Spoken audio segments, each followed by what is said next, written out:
খাবার টেবিলের মাধ্যমে সন্তান মাকে প্রশ্ন করে বলল যে মা তোমাকে একটা কথা বলবো।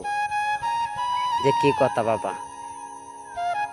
যে শরীরের চামড়া যদি সারা শরীরের চামড়া যদি জুতা বানায় দিই তাও বলি মা ঋণ শোধ করা যেত না? মা তুমি যদি একটু বলতা।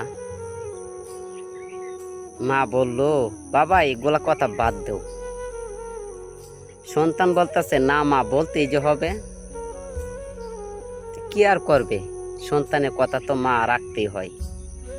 তারপর বলল যে বাবা তুমি ওই বাটি মাহাও, মা হায়া তুমি আমাকে খাওয়াই দিবা, তারপর তোমাকে আমি বলবো। সন্তান বলল আচ্ছা ঠিক আছে মা তোমার কথা আমি রাখলাম। তার মাধ্যমে কি করলো,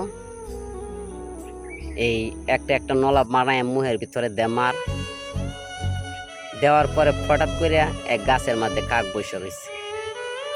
বসে থাকার পরে বলতেছে বাবা ওই গাছটার মাধ্যমে কি? সন্তান বলতেছে যে মা ওইটা তো একটা কাক। আবার মাকে খাওয়াই দিতেছে। এর মাধ্যমে আবার মা বলতেছে বাবা আমাকে একটু পানি দাও। তার মাধ্যমে সন্তান আবার মাকে পানি খাওয়াইতেছে। খাওয়ানির ফাঁকে আবার বলতেছে বাবা ওই যে গাছটা দেখা যায় ওই গাছটার মাধ্যমে কি? মা ওইটা কাক। আবার মাকে সন্তানে খাওয়াইতেছে। খাওয়ানির পরে কিছুক্ষণ পরে আবার প্রশ্ন করলো বাবা ওই যে গাছটার মাধ্যমে বৈশা রয়েছে ওইটা কি? মার বারাক ভাইয়া বলতেছে আমি তোমাকে বারবার বলছি না ওইটা হচ্ছে একটা কাক। তোমাকে কতবার বলবো তোমাকে আমি যে ওইটা একটা কাক। কাক তুমি কি দেখো নাই? তারপর মা মাথাটা নিজ বাতে বলল বাবা ঠিক তোমাকে এইভাবেই আমি কিন্তু খাওয়ার সময় তুমি বলতা ওইটা কি ওইটা কি ওইটা কি, ওই গাছে বৈশা রয়েছে কি, তা আমি তোমার জবাব দিতাম। বলতা মা ওই গাছে কি, আমি বলতাম কাক। মা ওই গাছে কি, আমি বলতাম কাক। তুমি একবার দুইবার না অন্তত 20 বার 30 বার কইরা জিজ্ঞাসা করতা আমাকে।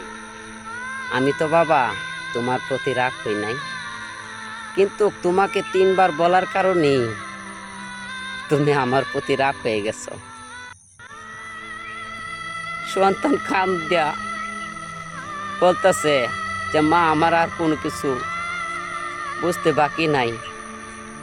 ঠিকই মার ঋণ সারা শরীরের চামড়া যদি জুতা বানাই মা জীবনেও শোধ করতে পারবো না। মা এতদিন আমি ঠিকই বুঝতে পারছি যে মা বাবা কি অমূল্য ধন।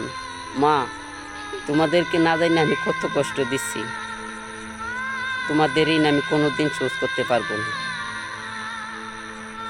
তো সবাইকে একটা কথা বলি, যার মা বাবা আছে সবার হাতে পাওয়া জোর কইরা বলি, হাতে পাওয়া ধইরা বলি মা বাবাকে কোনোদিন কষ্ট দেন না। মা বাবার মতন আপন এই দুনিয়াতে কারো নাই।